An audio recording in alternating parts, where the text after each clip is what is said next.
नमस्कार, कल 24 मा स्वागत छ। म वीरेन्द्र जैरो। चौथो राणा प्रधानमन्त्री चन्द्र शमशेरका पालामा विक्रम सम्वत 1975 मा नेपालको पहिलो उच्च शिक्षा दिने संस्था त्रिचन्द्र कलेजको स्थापना भएपछि नै नेपालमा विधिवत उच्च शिक्षाको आरम्भ भएको इतिहास छ। तत्कालीन राजा महेन्द्र यही क्याम्पस पढेका थिए। पूर्व प्रधानमन्त्री कृतिनिधि विष्ट, गिरिजा प्रसाद कोइराला, झलनाथ खनालदेखि वर्तमान प्रधानमन्त्री शेरबहादुर देउवा यही क्याम्पसका विद्यार्थी हुन्। यही क्याम्पसले बालकृष्ण सम, सुवर्ण शमशेर, लक्ष्मीप्रसाद देवकोटा, शङ्करदेव पन्त, दशरथ चन्द, गङ्गालाल श्रेष्ठ लगायत प्रतिभाहरूलाई दीक्षित पनि गरायो। तर अहिले क्याम्पसको जीर्ण अवस्थाले यसको आफ्नै इतिहासलाई गिज्जाइरहेको छ। एक शताब्दी लामो गौरवपूर्ण इतिहास बोकेको यो क्याम्पस पुग्ने जो कोहीको मन दुख्छ। तर यो क्याम्पसको वर्तमान अवस्थाले सरकारवाला निकायको मन पटक्कै दुखेको छैन। 2072 सालको विनाशकारी भूकम्पले यो क्याम्पसको भवन जीर्ण बनायो। त्यसपछि पुनर्निर्माण प्राधिकरणले 5 वर्षभित्र पुनर्निर्माण गर्ने जिम्मा लियो। तर अहिले क्याम्पसभित्रको भौतिक संरचना हेर्ने हो भने रुन मन लाग्छ। समयमै यो पुरातात्विक महत्त्व बोकेको संरचनाको पुनर्निर्माणमा ध्यान दिन सकिएन भने एउटा गर्भिलो इतिहास बोकेको क्याम्पसको संरचना भग्नावशेष हुने निश्चित छ। आजको कार्यक्रममा यो विषय समावेश गर्नेछौँ। यस्तै कार्यक्रम कल 24 को भदौ 15 गतेको श्रृङ्खलामा सप्तरीको तिलाठी कोइलाडी गाउँपालिकामा झोलुङ्गे पुलको निर्माण योजनामा कामै नगरी रकम निकासा भएको विषय हामीले उजागर गरेका थियौँ। कार्यक्रममा यो विषय प्रसारण भएसँगै सोही गाउँपालिकाको अर्को ओडामा पनि पुल निर्माण योजनामै काम नै नगरी 16,37,000 रकम निकासा भएको खुलेको छ। यो विषय पनि आजको कार्यक्रममा समावेश गर्नेछौँ। यसबाहेक तपाईँ दर्शकहरूसँगको प्रत्यक्ष कुराकानीमा हामी जोडिनेछौँ।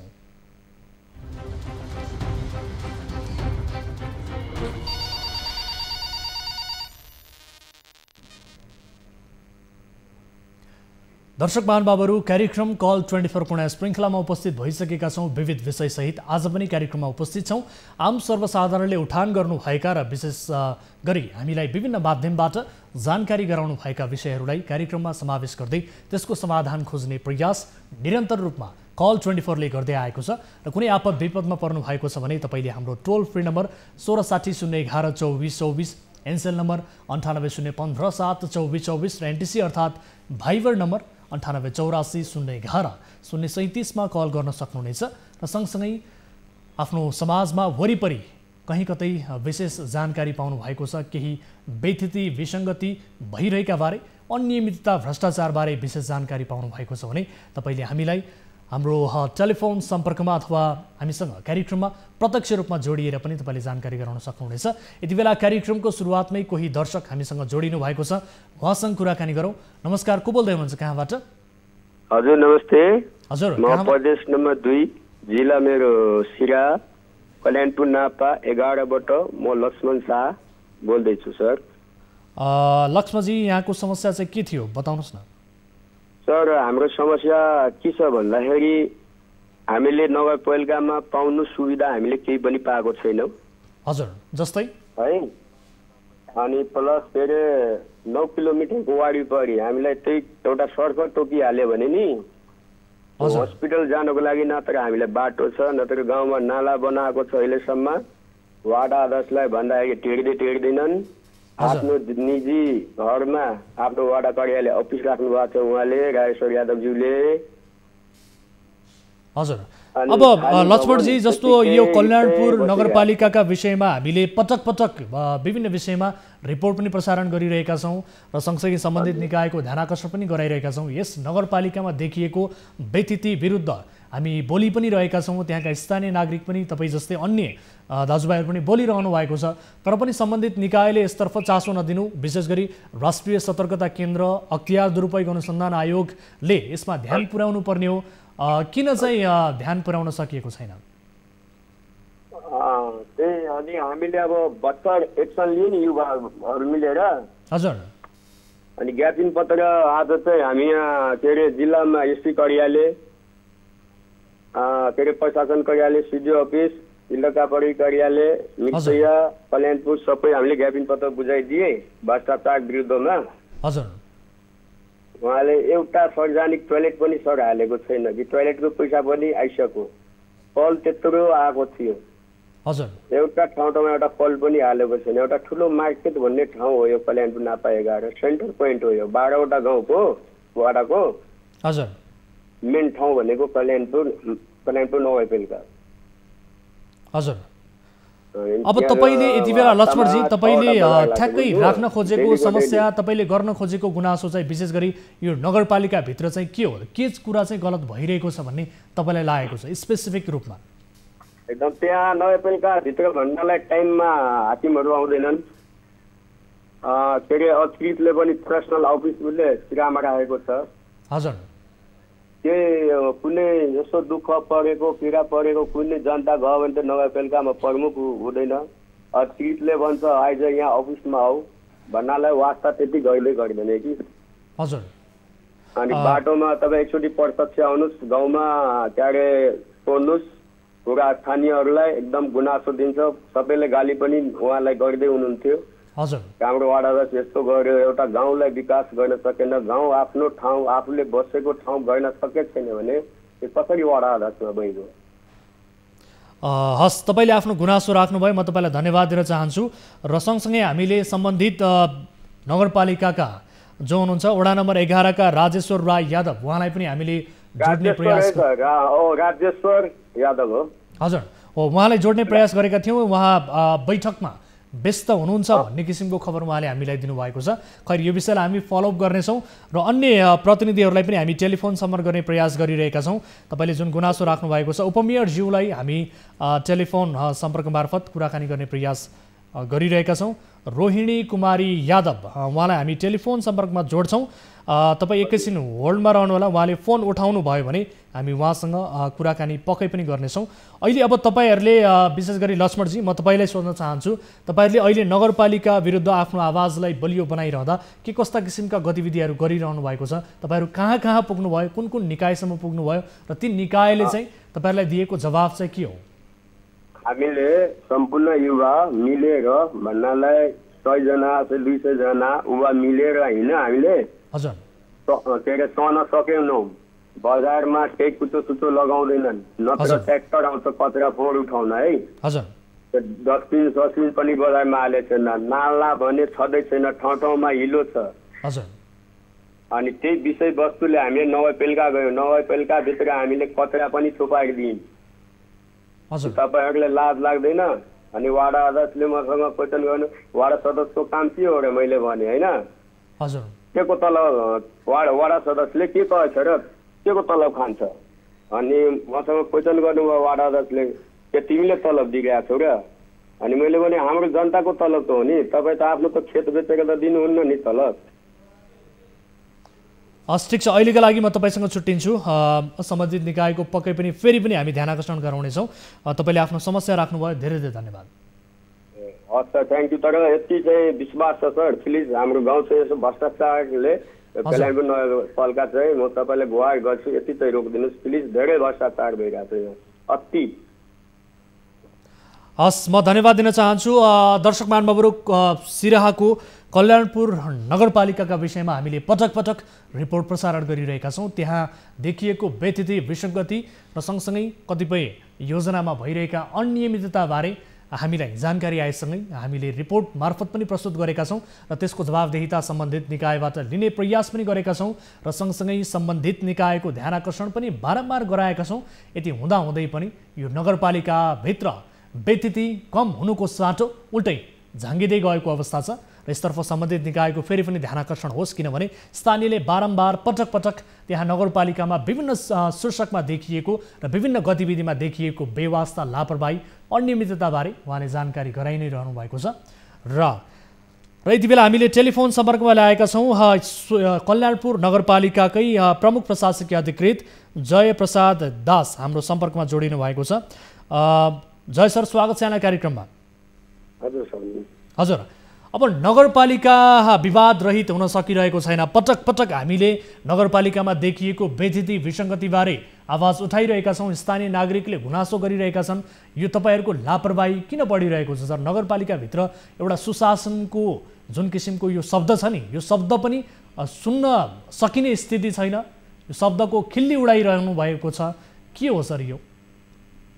होइन सर, हाम्रो सबै त ठिक छ। अब हाम्रो अहिलेसम्म नगरसभा हुन सकेको छैन। हजुर, छलफल नियमित रूपमा भइराखेको छ। अब नागरिकले उठाएका कुराहरू त हामी सम्बोधन सबै कुरो गरिराखेको छौँ हजुर। होइन। हाम्रो सबै कुराहरू त पारदर्शिता नै छ। के सम्बन्ध हो खास गरेर पोइन्टको रूपमा जानकारी पाउँछ? सर, उहाँहरूले स्थानीय नागरिकले गुनासो गरिरहनु भएको छ। यसअघि पनि हामीले विभिन्न शीर्षकमा भएका अनियमितताबारे दर्शकहरूलाई देखाइसकेका छौँ र यससँग सम्बन्धित हामीले त्यहाँ जनप्रतिनिधिहरूसँग पनि कुराकानी गरेका छौँ। तर पटक पटक तपाईँहरूको नगरपालिकामा सुशासनमाथि प्रश्न उठ्नुको कारण चाहिँ के हो, यसको जवाब दिनुहोस् न सर। अब सुशासनमा अब नागरिकको गुनासोहरू हामीले सम्बोधन गरिराखेका छौँ। अब अलिकता हामी कहाँ जनशक्तिको पनि अभाव छ। हजुर, अब केही न केही अप्ठ्याराको बिचहरूमा काम गरिराख्नु पर्ने अवस्था छ। हालसम्म हाम्रो नगरसभा पनि हुन नसकेको अवस्था एकातिर छ। तर अब ठ्याक्कै हामीले जनगुनासोलाई सम्बोधन गरिराखेको छ सर। अब त्यस्तो कुराहरू सर यति मात्र होइन, त्यहाँ अहिले नगरमा विशेष गरी फोहोर उठ्न सकेन भन्ने विषयमा पनि कुराहरू आइरहेको छ। विभिन्न वडाहरूबाट स्थानीय नागरिकले गुनासो गरिरहेका छन्। भर्खरै हामीलाई वडा नम्बर 11बाट कल गर्नुभएको थियो लक्ष्मण शाहजीले। उहाँले भन्नुहुन्छ विगत लामो समयदेखि त्यहाँ फोहोर पनि उठ्न सकेको छैन, यसतर्फ पनि तपाईँहरूको ध्यान जान सकेको छैन भन्ने किसिमको गुनासो छ। होइन, हामीले त्यहाँ वडा नम्बर 11मा फोहोरको व्यवस्थापनमा अब हामी भएको स्रोत साधनबाट भइराखेको छ। अब एकाध दिनको कुराहरू होला त्यस्तो कुरो। अब हामीले त्यसलाई एकदमै प्राथमिकतामा राखेर हामीले गर्ने। तर अब यो बिचमा अलिकता ट्र्याक्टरको अवस्था पनि अब भएर अलिकता होला एकाध दिन। तर हामीले जेसिबी पनि प्रयोग गरेर हामीले फोहोरको व्यवस्थापन गरिराखेका छौँ सर। त्यो व्यक्तिसँग यदि हाम्रो सम्पर्क हो भने हामी तत्कालै त्यो समस्यालाई समाधान गर्छौँ। अब हेर्नुहोस्, तपाईँहरू त्यहाँको नगरको कर्मचारी हुनुहुन्छ, जनप्रतिनिधि भन्दा अझ बढी दायित्व तपाईँहरूको रहन्छ एक हिसाबले। किनभने त्यहाँ नगरपालिकाभित्र विकास निर्माणका कामहरू, त्यहाँ हुने गतिविधिहरू जति पनि छन् त्यसमा तपाईँहरूको प्रत्यक्ष रूपमा संलग्नता हुन्छ। नगर प्रमुख र सँगसँगै त्यहाँ उपप्रमुखहरू भनेको एक हिसाबले उहाँहरूको दायित्व छँदैछ, जिम्मेवारी छँदैछ। तर त्योभन्दा बढी दायित्व तपाईँहरूको छ। हरेक योजनामा तपाईँहरूको दायित्व छ। राष्ट्र सेवक कर्मचारी भनेर तपाईँहरूलाई भनिन्छ, तर तपाईँहरू नै भनिरहनु भएको छ कि काम गरिरहेका छौँ भन्नुहुन्छ। तर स्थानीय स्तरबाट तपाईँहरूको नगरपालिकामा सुशासनको अवस्था र सँगसँगै विभिन्न योजनामा भइरहेका भ्रष्टाचारका विषयमा गुनासोहरू आउने क्रम रोकिएको छैन सर। भनेपछि यो कर्मचारी तन्त्रमै तपाईँहरूको नगरपालिकामा कमजोरी छ भन्ने स्पष्ट रूपमा बुझ्न सकिन्छ। हामीलाई त त्यस्तो महसुस भएको छैन सर होइन। हजुर, अब कहाँबाट त्यो कुरा गयो त्यो कुराहरू त सर एकैछिन होल्डमा रहनु होला है, एकैछिन होल्डमा रहनु होला। म स्थानीय नागरिकलाई पनि जोड्ने प्रयास गर्छौँ। उहाँले स्पेसिफिक रूपमा भन्नुहुनेछ के कुरामा उहाँहरूको गुनासो छ भनेर। हुन त तपाईँहरू समक्ष पनि गुनासो आएको होला, तर गुनासोलाई तपाईँहरूले सँगसँगै सम्बोधन गर्नेतर्फ तपाईँहरूको ध्यान हुँदैन। उहाँहरूले विभिन्न निकायमा ज्ञापन पत्र बुझाउँदै हिँड्नु भएको छ सर।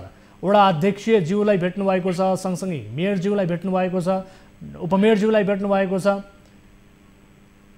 एकैछिन होल्डमा रहनु होला सर, म जोड्ने प्रयास गर्छु। स्थानीय नागरिकको गुनासो म तपाईँलाई प्रत्यक्ष रूपमा सुनाउँछु र उहाँले भन्न खोज्नुभएको गुनासो गर्नुभएको कुरा तपाईँलाई म सुनाउने कोसिस गरिरहेका छौँ। लक्ष्मण दास हाम्रो टेलिफोन सम्पर्कमा जोडिनु भएको छ। लक्ष्मणजी सुन्दै हुनुहुन्छ मलाई? हजुर, हाम्रो अतिथि यहाँ के अरे प्राइभेट उहाँ जिल्लामा अफिस लिएर उहाँले जुनसुकै कामले गयो भने बिरा आइजाऊ, यहाँ आउँदैन अफिसमा त। अनि न तर रोड गरेको छ यो अतिथिले, न रोड बनाएको छ, न नाला साला, न सार्वजनिक टोयलेट, न सर सफाई। नगरपालिका भनेको त यिनीहरूले नगरपालिका होइन। उहाँ हाम्रो अतिथि साहबले नगर के भन्न पनि एकदम धेरै भन्न मन लाग्यो। हजुर, यिनीहरूको धेरै लास्टै ओभर अत्याचार भइसक्यो कि यत्रो करोड अरबौँ बजेट चलाउँदाखेरि विकास भन्ने चिज छँदै छैन। हजुर, अब तपाईँहरूलाई ठ्याक्कै लागेको चाहिँ के हो? विशेष गरी यो कुरामा चाहिँ कमजोरी भइरहेको छ है नगरपालिकाको यो योजनामा अथवा यो गतिविधिमा भन्ने केही छ त्यस्तो? यति बेला हामीले प्रमुख प्रशासकीय अधिकृतलाई जोडेका छौँ, उहाँले तपाईँको गुनासो पनि सुन्नुहुन्छ, भन्नुहोस् त ठ्याक्कै। सर, उहाँ हामी 3 दिन नगरपालिकाभित्र मिटिङ राख्यौँ होइन? हजुर, मेयरले बोलाउनु भयो, उपमेयर साहबले, अनि हामीले राख्यौँ, त्यहाँ प्रस्ताव राख्यौँ। अध्यक्षजीलाई बोलाउनुहोस्, मेन त उहाँको हाकिम उहाँ हुनुहुन्छ। अनि अध्यक्षलाई बोलाएन, मिटिङमा पनि आएन। 4-5 चोटि हामीले नवैपेलका भित्र बबाली पनि गऱ्यौँ, त्यो फोहोर मैला पनि भित्र के अरे अफिसभित्र पनि हालिदिएकी थिएँ। हामी युवा सब मिलेर बजार सरसफाइ घिन लाग्यो कि हजुर, अनि हामी साथीभाइ मिलेर त्यो बाटो खोल्ने, नाला सरसफाइ, बजार एकदम मैले चिटिक्क बनाएँ, होम झगडा गरेँ। बल्लो डस्टबिन त्यो पनि पुरा कल्याणपुरमा 8वटा डस्टबिन गनेर दिएको त सानो। अहिले 6 महिना भइसक्यो त्यो ट्र्याक्टर हुन्छ नि सर फोहोर उठाउने हजुर, अनि त्यो ट्र्याक्टर बिग्रियो थरे भन्छ। अनि अहिलेसम्म उहाँले अतिरिक्तलाई छैन र उहाँसँग पैसा छैन र त्यो ट्र्याक्टर छोडाउनु पर्ने ग्यारेजमा, अनि डिजलै दिइरहेको छैन रे पम्पमा। जयप्रसाद सर सुन्दै हुनुहुन्छ? हजुर, तपाईसँग हामी कति कुराकानी गर्नु सर, एउटै विषयमा एउटै प्रसङ्गमा। नगरपालिका सुध्रिएन, अनियमितता बढ्यो, गतिविधिहरू पारदर्शी भएनन् भन्ने विषयमा हामी तपाईँसँग कति पटक तपाईँसँग प्रश्न गर्नु सर, सुध्रिने छाँटकाट त देखिएन। अर्कोतर्फ तपाईँहरूले चाहिँ नगरपालिकाको कार्यालय पनि कहाँबाट चलाइरहनु भएको छ, कहाँबाट सञ्चालन गरिरहनु भएको छ। उपमेयरज्यूले प्रत्यक्ष रूपमा तपाईँ मेयर साहबसँग मिलेर चाहिँ त्यहाँ व्यतिथि विसङ्गतिमा त्यसको साक्षी बनिरहनु भएको छ भनेर यसअघिको कार्यक्रममा पनि तपाईँलाई लाइभ कार्यक्रममै उहाँले आरोप लगाउनु भएको थियो, याद छ सर? स्मरण छ यहाँलाई? होइन सर, उहाँहरूको बिचमा हाम्रो छलफल भएको हो, हाम्रो नगर प्रमुखसँग पनि छलफल भएको हो। अब उहाँले त अब कामै होइन, हाम्रो वाडाहरूमा महत्त्वपूर्ण कामहरू पनि भएको हो होइन, सडक ढलानदेखि लिएर अन्य धेरै कामहरू भएको। मेन कुरो अब यो एउटा मिर्चैयादेखि लिएर सिरासम्म जाने एउटा जुन बाटो छ, त्यो बाटो प्रदेश सरकारको मार्फतमा बाटो भएर त्यो बाटोहरू बिग्रिएको छ। लास्ट इयर पनि हामी प्रदेशबाटै मर्मत सम्भार भएको काम भएको हो, यसपालि पनि बिग्रिएको हो होइन। बर्सातमा त्यो सम्बन्धमा पनि छलफल हुँदैछ, हामीले अन्य निकायसँग पनि सम्बन्ध गरिराखेका छौँ। हस्, म समय र जानकारीका लागि धन्यवाद दिन चाहन्छु सर। यो विषयलाई हामी फलोअप गर्नेछौँ। तपाईँहरूको यो नगरपालिकाभित्र तपाईँहरूले गर्ने गतिविधिमा सुधार आओस् र सँगसँगै जुन सुशासनको नारा लाइरहनु भएको छ नि तपाईँहरू एउटा राष्ट्र सेवकको कर्मचारी हुनुहुन्छ, तर नगरपालिका एकदमै भद्रगोल तरिकाले चलिरहेको छ। नागरिकका गुनासोहरू मात्रै छन्, तपाईँहरूमाथि आरोप मात्रै छ। यो तरिकाले चल्दैन सर, यसलाई सुधार्न अत्यन्त जरुरी छ। म समय र जानकारीका लागि धन्यवाद दिन चाहन्छु र यस नगरपालिका भइरहेका गतिविधिमा व्यतिथिमा हाम्रो निशाना पनि निरन्तर छ, यो पनि म तपाईँलाई फेरि पनि स्मरण गराउन चाहन्छु। समय र जानकारीका लागि धेरै धेरै धन्यवाद सर। धन्यवाद सर। र सँगसँगै लक्ष्मणजीलाई पनि म धन्यवाद दिन चाहन्छु। र आजको पहिलो विषयतर्फ यहाँहरूको ध्यान आकर्षण गराउन चाहन्छु। दर्शकहरू, 2072 सालको भूकम्पले भत्काएका भवनहरू समयमै पुनर्निर्माण हुन नसक्दा ऐतिहासिक एवं पुरातात्विक महत्त्व बोकेका भवनहरू भत्किएर सकिने अवस्थामा पुगेका छन्। त्यसैमध्येको एक हो त्रिचन्द्र बहुमुखी क्याम्पस, जो नेपालको सबैभन्दा पुरानो क्याम्पस पनि हो। विक्रम सम्वत 1975 स्थापना भएको यो क्याम्पसले 1 शताब्दीको गौरवपूर्ण इतिहास पार गरेको छ। तर नेपालको शैक्षिक उत्थानमा समेत योगदान गर्ने धरोहर र सम्पदाको रूपमा रहेको यो क्याम्पस अहिले क्याम्पस जस्तो कुनै पनि दृष्टिकोणबाट देखिँदैन। क्याम्पसभित्रका संरचनाहरू भत्किएको लामो समय भइसक्यो, तर पनि यसको पुनर्निर्माणमा कसैको ध्यान पुगेको छैन। अहिले क्याम्पसको जीर्ण अवस्थाले यसको आफ्नै इतिहासलाई गिज्जाइरहेको छ र यही कारण पुरातात्विक महत्त्व बोकेको एउटा धरोहर भग्नावशेष हुने खतरा पनि बढेको छ। यो विशेष रिपोर्ट हेर्नुहोस्। दर्शकबिन, यो संरचना जुन देखिरहनु भएको छ, दृश्यमै हेर्दा लाग्छ यो लामो समयदेखि प्रयोगमा आएको छैन। कारण हो संरचना जीर्ण बनेको देखिन्छ र सँगसँगै यही संरचनामा लेउ लागेको छ र यसको ठिक अगाडि ठुला ठुला घाँसहरू पलाएका छन्। यसकारण पनि तपाईँको मनमा यो प्रयोगमा आएको छैन कि भन्ने प्रश्न उठ्नु स्वाभाविक हो। यदि तपाईँले त्यस्तो सोचिरहनु भएको छ भने तपाईँ गलत हुनुहुन्छ। यो त नेपालको सबैभन्दा पुरानो त्रिचन्द्र बहुमुखी क्याम्पसको भवनको दृश्य हो। नेपालको सबैभन्दा लामो 1 शताब्दी लामो गौरवपूर्ण इतिहास बोकेको यो क्याम्पसको संरचना अहिले यस्तै जीर्ण बनेको छ र यसभित्र रहेका संरचनाहरूको अवस्था भग्नावशेष अवस्थामा रहेको छ। 2072 सालको विनाशकारी भूकम्पले क्षति पुर्याएपछि पुनर्निर्माण प्राधिकरणले 5 वर्षभित्र त्रिभुवन विश्वविद्यालय मातहतका 37वटा युनिट निर्माण गर्ने भनेको थियो, तर काम अहिलेसम्म अघि बढ्न सकेन। यसबीचमा विक्रम सम्वत 1975 भदौ 12 गते स्थापना भएको त्रिचन्द्र बहुमुखी क्याम्पसले हालै 104औं वार्षिक उत्सव मनायो। तर क्याम्पसको दृश्य एकैछिन हेर्नुहोस् त।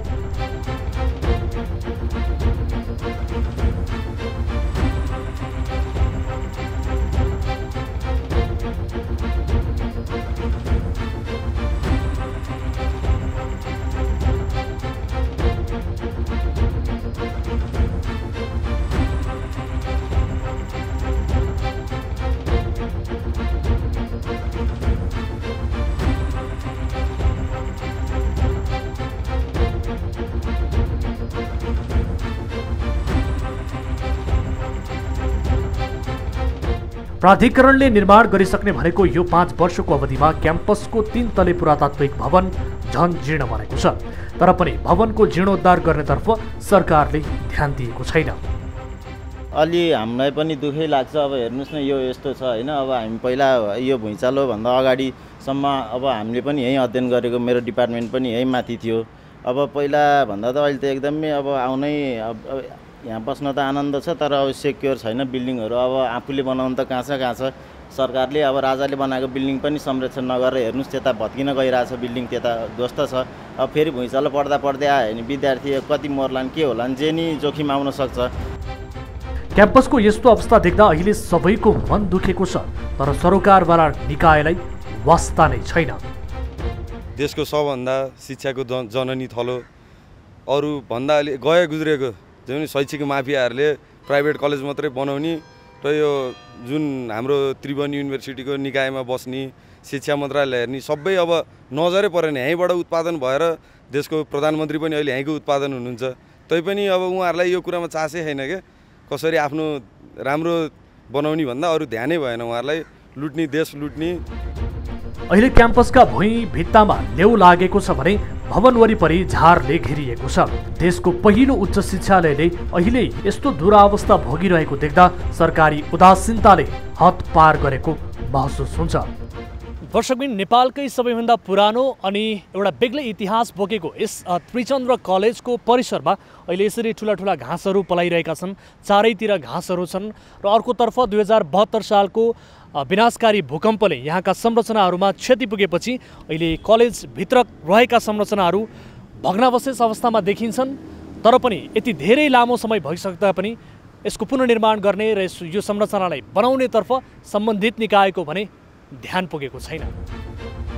तत्कालीन राजा महेन्द्र पनि यही क्याम्पसमा पढेका थिए। पूर्व प्रधानमन्त्रीदेखि वर्तमान प्रधानमन्त्री शेरबहादुर देउवा पनि यही क्याम्पसका विद्यार्थी हुन्।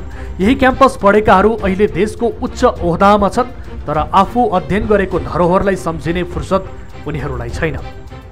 यो प्रोपर मेन्टेनेन्स नभएर जस्तो लाग्छ मलाई। यहाँको पोलिटिकल पार्टिजहरू थुप्रै छन्, विद्यार्थी नेताहरू पनि थुप्रै छन्, तर उनीहरूको विचार भनेको चाहिँ कलेजको बजेट कसरी आउँछ र कसरी जान्छ भन्ने कुरामा मात्रै छ। यो रेखदेख सरसफाइ भन्ने चाहिँ कसैलाई पनि ध्यान गएन। एकदम मायालाग्दो प्रभाव बनेको छ कलेज। विद्यार्थीहरू बाहिरबाट हेर्दाखेरि नि आफै यो कलेजमा नि के पढ्न आउने हो र, यो कलेज हो र, यो त कुनै पुरानो के अरे भूत देखाउने जस्तो, फिल्ममा देखाउने जस्तो घर जस्तो देखिया छ। यो पढ्न आउने कलेज हो र भन्ने जस्तो अवस्था पुगिसक्यो। त्यही पनि यहाँबाट पढेर गएका के अरे राज्यको माथिल्लो निकायमा प्रधानमन्त्रीदेखि लिएर मन्त्रीहरू पनि भएका छन्। त्यही पनि यो कलेजमा केही उन्नति प्रगति केही देखिया छैन। अर्को अनौठो कुरा त के छ भने यही क्याम्पसमा भूगर्भ सम्बन्धीको पढाइ हुन्छ, तर यही क्याम्पसको संरचना जीर्ण बनेको छ। यो क्याम्पसमा अहिले करिब 10,000 विद्यार्थी अध्ययनरत छन्। सडक पारी 13 रोपनी क्षेत्रफलमा यो क्याम्पस घण्टाघर सहितको ऐतिहासिक तथा पुरातात्विक संरचना फैलिएका छन्।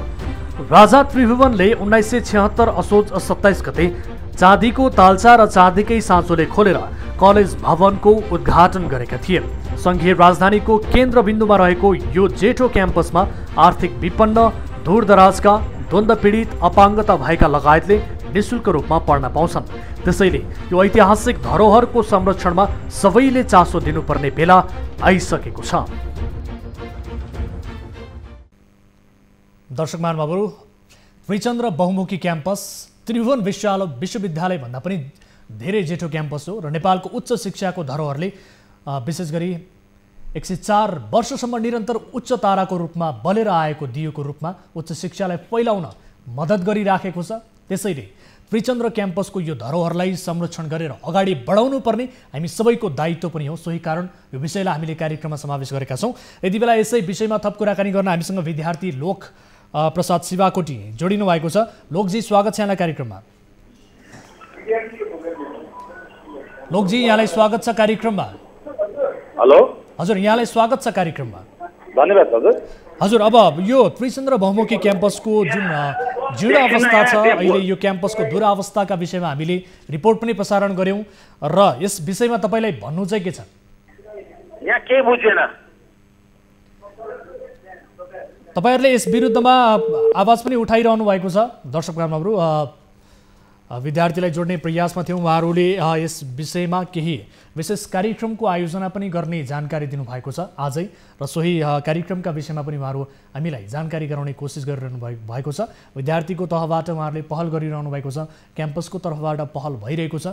तर मुख्य जिम्मेवारी लिएको पुनर्निर्माण प्राधिकरणले 5 वर्षभित्रै यसको पुनर्निर्माण सम्पन्न गर्छु भने तापनि अझैसम्म निर्माणको काम त अगाडि बढेन नै र भएको संरचना र भूकम्पले क्षति गरेको संरचना झनै भग्नावशेष हुने स्थितिमा पुगेको छ। यो क्याम्पस यति दया लाग्दो स्थितिमा छ कि यदि तपाईँ यो क्याम्पसभित्र प्रवेश गर्नुभयो भने यो क्याम्पस हो भन्ने कुनै पनि दृष्टिकोणबाट देखिँदैन। चारैतिर घाँसहरू पलाएका छन् र त्यहाँको संरचना भत्किएको छ र भत्किएको संरचनाभित्र आफू प्रवेश गर्दा पनि यो कति बेला भत्किने हो भन्ने किसिमको एउटा डर र त्रास पनि पैदा हुने अवस्था छ र भित्तामा लेउ लागेको छ, चारैतिर भुइँमा लेउ लागेको छ। क्याम्पस साँच्चै अत्यन्त टिठ लाग्दो अवस्थामा रहेको छ। यो सरकारको स्वामित्वमा रहेको इतिहास एउटा धरोहर बोकेको क्याम्पसको यो अवस्था छ। दर्शक महानुभावहरू, यस विषयमा थप कुराकानी गर्छौँ। विद्यार्थी लोकप्रसाद शिवाकोटी हाम्रो टेलिफोन सम्पर्कमा फेरि पनि जोडिने प्रयासमा हुनुहुन्छ। लोकजी, स्वागत छ यहाँलाई कार्यक्रममा। धन्यवाद हजुर। अब यो क्याम्पसको एकदमै दयनीय अवस्था, टिठ लाग्दो अवस्थाका विषयमा हामीले रिपोर्ट प्रसारण गऱ्यौँ। हेर्दा त्यस्तै देखिन्छ। तपाईँहरू कसरी पढिरहनु भएको छ यो क्याम्पसमा? सर्वप्रथम त म चाहिँ यहाँ 62 सालदेखि नै छु।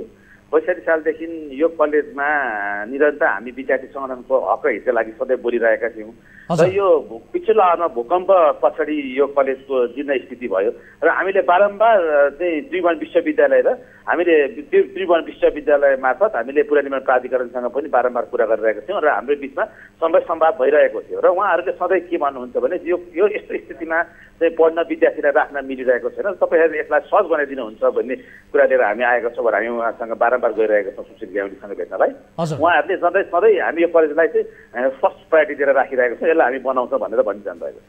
तर हेर्नुहोस् त, 5 वर्ष बित्यो, 2072 सालको भूकम्प गएको लामो समय भइसक्यो, तर 5 वर्षभित्र चाहिँ निर्माण सम्पन्न गर्ने भनेर पुनर्निर्माण प्राधिकरणले पनि आश्वासन दिएको थियो। कामै अघि बढेन भनेपछि नेपालको यो किसिमको शैलीलाई तपाईँ एज एउटा विद्यार्थी हुनुहुन्छ, तपाईँले कसरी लिनुभएको छ? एउटा धरोहरमाथि यो किसिमको व्यवस्था मैले त्यसलाई कसरी लिएको छु भने मैले चाहिँ अब सारा विद्यार्थीहरूले हामी एउटा कोर्डिनेसन गरेर हामी त्रिभुवन विश्वविद्यालयमा नै हामी यसलाई चाहिँ अलिक ध्यान एकीकृत गर्न चाहिँ भिसिसरलाई पनि कुरा गर्न जानेवाला नै छौँ। हामी योभन्दा अगाडि पनि गएकै नै थियौँ र अब हाम्रो अन्तिम विकल्प भन्ने कुरा के हुन्छ भने हामी चाहिँ पुनर्निर्माण प्राधिकरणका चाहिँ प्रमुख चाहिँ सुशील ग्यावलीलाई हामीले अन्तिमचोटि अब एकचोटि हामीले चाहिँ तपाईँहरूले गर्नुहुन्छ कि चाहिँ के हो कि हामी त्रिभुवन विश्वविद्यालयलाई चाहिँ धर्ना दिएर चाहिँ हामीले चाहिँ अनुकूल मिलाएर गर्ने हो कि हामीले पुनर्निर्माण प्राधिकरणबाटै पाउँछौँ भन्ने कुरा लिएर हामी एकचोटि अन्तिमचोटि जाने नै छौँ। तर उहाँहरूको आश्वासनले गर्दाखेरि आजसम्म त्रिभुवन विश्वविद्यालयले पनि यसलाई चाहिँ फर्स्ट प्रायोरिटीमा नरहेको हामीले अनुभूति गरेका छौँ, किनभने चाहिँ त्रिभुवन विश्वविद्यालयले पनि पुनर्निर्माण प्राधिकरणले नै गरिदिन्छ भन्ने कुरा लिएर सुशील ग्यावलीसँगको कुराकानीले उहाँले हामीले गरिदिन्छौँ भनेर नै अहिलेसम्म अड्किरहेको। अब चाहिँ उहाँहरूले गरिदिनु भयो भने हामी चाहिँ त्रिभुवन विश्वविद्यालयमै नै धर्ना दिएर भए पनि यो चाहिँ त्रिचन्द्र कलेजलाई चाहिँ हामीले यो चाहिँ नयाँ रूप दिनुपर्छ। यो एउटा चाहिँ धरोहर ऐतिहासिक कलेज 104 वर्ष पुग्यो, अस्ति मात्रै हामीले यसको कार्यक्रम पनि गऱ्यौँ। यसलाई चाहिँ नयाँ ऊर्जासहित चाहिँ विद्यार्थी जोसा जागरसहित हामी त्रिभुवन विश्वविद्यालयमा गएर यसलाई चाहिँ हामी चाहिँ नयाँ रूप दिन्छौँ भन्ने कुरा हामी लागेको छौँ। तर तपाईँहरूले पनि पटक रूपमा यसअघि पनि पहल नगरेको होइन र एज एउटा विद्यार्थीका हिसाबले त्यहाँ क्याम्पसभित्र हुने राजनीतिका कारण पनि, खराब राजनीतिका कारण पनि यसको पुनर्निर्माणमा असर पर्यो कि यो बन्न सकेन, क्याम्पस जस्तो देखिन सकेन भन्ने किसिमको कोणबाट पनि प्रश्न उठिरहेको छ। विद्यार्थी स्तरमा हुने किसिमको यो जुन किसिमको राजनीति हुन्छ नि, यो राजनीतिले पनि यसमा प्रभाव पारेको हो कि तपाईँहरूबाट पनि कमजोरी भएको हो कि भन्ने किसिमको प्रश्नहरू पनि उठिरहेको छ। के भन्न चाहनुहुन्छ?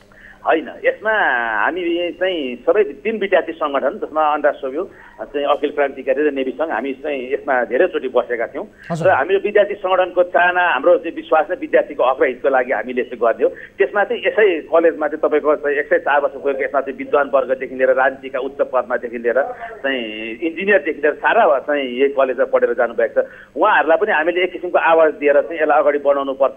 चाहिँ हामीले 102 वर्ष 103 वर्षको कार्यक्रममा पनि यो श्रीचन्द्र कलेजलाई चाहिँ नयाँ चाहिँ मुहार नयाँ रूप दिनुपर्छ, यसलाई चाहिँ अलिकति व्यवस्थित तरिकाले अगाडि बढाउनुपर्छ भनेर हामीले बारम्बार भनेका छौँ। यसमा विद्यार्थीको लुचाचुनीले गर्दाखेरि यो श्रीचन्द्र कलेज बन्न नसकेको थियो होइन। हामी यसमा सबै विद्यार्थी सङ्गठन अग्रसर भएर लागेकै छौँ। तर यसमा मौन देखियो चाहिँ तपाईँको चाहिँ पुनर्निर्माण प्राधिकरण हो। उहाँले चाहिँ के भन्नुहुन्थ्यो भने हामीसँग पैसा छ, हामीले श्रीचन्द्र कलेजलाई चाहिँ रिनोभेटिङ गरिदिन्छौँ, यसलाई चाहिँ नयाँ रूप दिन्छौँ भन्ने खालको कुराहरू पनि गरिरहनु भएको थियो। तर पछिल्लो आवरमा चाहिँ विद्यार्थी राजनीतिको चाहिँ एउटा आरोप लगाएर उहाँहरू पन्चिन खोजेको मैले अनुभूति गरेको छु। यसमा हामी विद्यार्थी सङ्गठनको चाहिँ टोटली समर्थन भएर नै हामीले अगाडि बढाएको छौँ। सर, तपाईँहरू सङ्गठन भन्नुहुन्छ, यो सङ्गठन त्यो सङ्गठन विद्यार्थीको हक हितका लागि लड्छौँ, कलेजको एउटा भनौँ न एक हिसाबले सुदृढ बनाउनका लागि, शिक्षा प्रभावकारी बनाउनका लागि तपाईँहरू बोलिरहेका छौँ, विद्यार्थी राजनीति गर्छौँ भनेर भन्नुहुन्छ। तर त्यहाँ पढ्ने विद्यार्थी कसरी पढ्ने सर? कलेजको यो तपाईँहरूले संरचनाको स्थिति हेर्नु भएको छ, एउटा झार त कम्तीमा विद्यार्थीले पनि सङ्गठनले पनि एउटा नेतृत्व लिएर उखल्न सक्छ होला नि भन्ने किसिमको प्रश्न पनि उठ्न सक्छ। तपाईँहरू के भन्न चाहनुहुन्छ भन्नुहोस् त? यो स्वाभाविक प्रश्न हो। हामीले चाहिँ जस्तो कलेज यो पिछिल्लो आवरमा यो कोभिड-19 को कारणले गर्दाखेरि कलेजमा चाहिँ तपाईँको नियमित पढाइ पनि नभइरहेको छ र कर्मचारीहरू पनि नआइरहेको अवस्था हो। पिछिल्लो आवरमा कर्मचारी पनि तपाईँको चाहिँ न्यून कमै भइरहेको अवस्था हो। त्रिभुवन विश्वविद्यालय चाहिँ कर्मचारी नथपेर कलेजको स्थिति नाजुकै छ, किनभने तपाईँको 170 जना कर्मचारीबाट 102 जना कर्मचारी आउँदा नि त्रिभुवन विश्वविद्यालयले ध्यान नदिएको कारणले गर्दाखेरि आज यहाँ चाहिँ कमजोरी चाहिँ कर्मचारी पनि अभाव हो।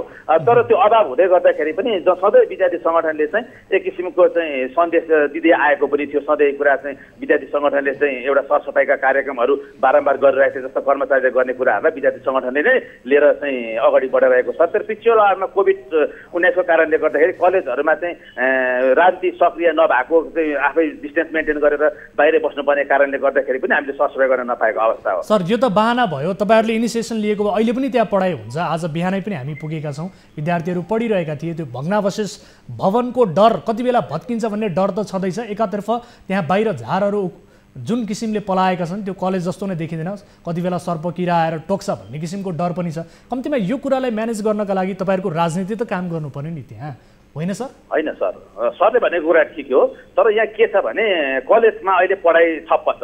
त्रिभुवन विश्वविद्यालयले पढाइलाई चाहिँ ठप्प पारेर चाहिँ विद्यार्थीहरूका इक्जामहरूलाई चाहिँ अगाडि बढाइरहेको छ। हामीले चाहिँ के भनेको छ भने कलेज लाग्ने भयो, विद्यार्थी सङ्गठन आएर बस्ने भयो भने यसको सरसफाइ गर्न हामीलाई चाहिँ कुनै चाहिँ उयो होइन। हामीले यसलाई चाहिँ आफ्नो घर सम्झेर हामीले सरसफाइ गर्नै पर्छ। तर यो पिछला कोभिड-19 कै कारणले गर्दाखेरि कलेजको पठन पाठन विद्यार्थी चाहिँ आउने कमहरू छैन। विद्यार्थी सङ्गठनका साथीहरू पनि खासै कोही आउँदैनन्। अब हजुर बिहान आउँदा देख्नुभयो होला, तर यसमा फर्म भर्न आउने यस्तो क्षणिक मान्छेहरूको कारणले मात्रै हो, नत्र भने खासै पढाइ भएको चाहिँ छैन। यदि पढाइ भएको भए हामीले यसलाई सरसफाइ गरेर हामी यो मन्दिर हो, यो हाम्रो घर हो, हामी घर मन्दिरलाई सफा गर्नलाई चाहिँ हामीलाई। तर मन्दिर त सदैव सफा हुनुपर्छ होला नि सर? देख्नु भएको छ तपाईँ आफै त्यहाँ, त्यो दृश्य हेर्दा तपाईँलाई क्याम्पस जस्तो लाग्छ? तपाईँ एउटा मनमा हात राखेर भन्नुहोस् त, तपाईँ त्यहाँको परिसरभित्र गए। हजुरले भनेको कुरालाई मनन गर्छु, तर यो एउटाले मात्रै हुने कुरा रहेनछ। त्यो कारणले गर्दाखेरि हामीले तपाईँहरू सङ्गठन खोलेर बसिरहनु भएको छ, विद्यार्थीको हक हितका लागि राजनीति गरिरहनु भएको छ, तपाईँहरू विभिन्न सङ्गठनमा आबद्ध हुनुहुन्छ, नेतृत्व गरिरहनु भएको छ आफ्नो क्याम्पस बनाउनका लागि भने तपाईँहरूले सम्बन्धित निकायमा दबाब दिन सक्नु पर्यो नि सर। तपाईँहरूले पुनर्निर्माण प्राधिकरणमा दबाब दिन नसकेको हो। हजुरको कुरालाई लिएर मैले चाहिँ अब हामी अन्तिमचोटि चाहिँ त्रिभुवन विश्वविद्यालयमा चाहिँ धर्ना दिने नै छौँ, पुनर्निर्माण प्राधिकरणमा हामी धर्ना दिने नै छौँ। यदि साँच्चै त्रिभुवन विश्वविद्यालय र चाहिँ तपाईँको पुनर्निर्माण प्राधिकरणले गरेन भने हामी चाहिँ त्रिचन्द्रमा पढेका, हिजोको दिनमा भएको इन्जिनियर, राजनीतिक दलका उच्च पदमा भएका चाहिँ व्यवसायदेखि लिएर हरेक कुरासँग हामी एउटा चाहिँ कागज तयार पारेर यो त्रिचन्द्र कलेजलाई चाहिँ साँच्चै नयाँ रूप दिनुपर्छ भन्ने कुरामा चाहिँ हामी अग्रसर भएर हाम्रो एक किसिमको मिटिङ पनि भएको छ। यसलाई अगाडि लिएर जाने नै हो। हस्, म समय र जानकारीका लागि धन्यवाद दिन चाहन्छु। अत्यन्त टिटलाग्दो अवस्थामा तपाईँहरू पढिरहेको क्याम्पस यति बेला देखिएको छ, जसले एक शताब्दीको गौरवपूर्ण इतिहास बोकेको छ। यो इतिहास नामेट हुने खतरा बढेको छ। यसतर्फ तपाईहरूले पनि दबाब दिने कुरामा आफ्नो तर्फबाट इमान्दारिताका साथ दबाब दिनुहोला। यद्यपि विद्यार्थी सङ्गठनमाथि पनि विभिन्न किसिमका आरोप आक्षेपहरू लागिरहेका छन् कि यो क्याम्पसको दुरावस्था हुनुमा विद्यार्थी सङ्गठन पनि हात छ भन्ने किसिमको कुराहरू आइरहेको परिप्रेक्ष्यमा तपाईँहरूले यसलाई गम्भीरताका साथ लिनुहोला। समय र जानकारीका लागि धन्यवाद सर। दर्शक महानुभावहरू, यसै विषयमा हामी थप कुराकानी गर्नका लागि पुनर्निर्माण प्राधिकरणका जो प्रवक्ता हुनुहुन्छ भगवान अर्याल, उहाँलाई हामी टेलिफोन सम्पर्कमा ल्याउने प्रयास गरिरहेका छौँ।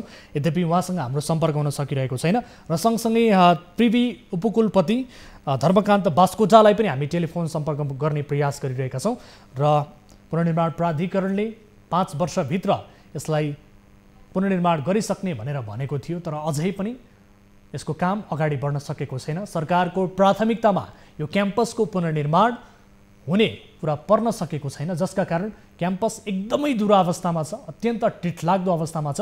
जबकि वर्तमान प्रधानमन्त्री शेरबहादुर देउवा पनि सोही क्याम्पसका विद्यार्थी हुन्। ठुला बडेमान नेपालको बडेमान कहलिएका व्यक्तित्वहरू यो क्याम्पसमा पढेका छन्, तर यो क्याम्पस बनाउनेतर्फ कसैको ध्यान गएको छैन। र यस विषयमा थप कुराकानी गर्छौँ हामी पुनर्निर्माण प्राधिकरणका सहप्रवक्ता मनोहर घिमिरे हाम्रो टेलिफोन सम्पर्कमा जोडिनु भएको छ। घिमिरे सर, स्वागत छ यहाँलाई कार्यक्रममा। धन्यवाद। हजुर, अब हामी कुराकानी गरिरहेका छौँ विशेष गरी 2072 सालको विनाशकारी भूकम्पले देशका विभिन्न संरचनाहरूमा क्षति पुग्यो र त्यसमध्ये त्रिचन्द्र बहुमुखी क्याम्पसको विषयमा कुराकानी गरिरहेका छौँ, जो 5 वर्षभित्र पुनर्निर्माण गरिसक्ने भनेर भनिएको थियो। तर अहिले क्याम्पसको स्थिति, भवनको स्थिति हेर्ने हो भने भग्नावशेष हुने स्थितिमा छ। यसको पुनर्निर्माणको काम किन प्राथमिकतामा परेन सर?